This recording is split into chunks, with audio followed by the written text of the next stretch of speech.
का नाही? नमस्कार. तुम्हा सर्वांना संक्रांतीच्या हार्दिक शुभेच्छा. सुखी राहा, आयुष्यात अशीच प्रगती करा. नमस्कार.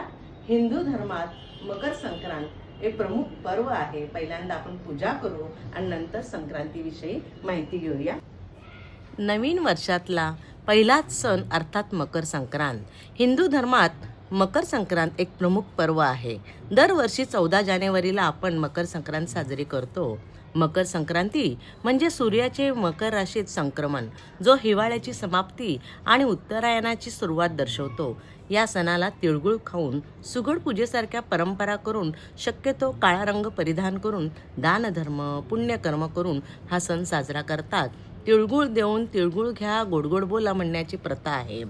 मकर संक्रांती आपण का साजरा करतो? तर मकर संक्रांतीच्या दिवशी संक्रांती देवीने संकारसूर नावाच्या राक्षसाचा वध केला आणि सर्व लोकांना सुखी केले. त्या दिवशी सूर्य मकर राशीत होता, म्हणून या दिवसाला मकर संक्रांती असे नाव पडले. दुसरी कथा, मकर संक्रांतीच्या दिवशी भगवान विष्णूंनी राक्षसांचा वध करून त्यांची मस्तकं मंदार पर्वतात पुरले. राक्षसांचा वध केल्यामुळे वाईट बाबी आणि नकारात्मकता दूर झाली. म्हणूनच आपण मकर संक्रांतीच्या दिवशी तिळगुळ घ्या, गोडगोड बोला असं म्हणतो.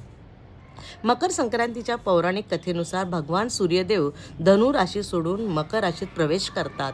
मकर राशीचा स्वामी शनिदेव आहे. म्हणूनच मकर राशीत प्रवेश केल्यावर सूर्यदेव आपल्या पुत्राला भेटायला जातात असंही म्हटलं जातं.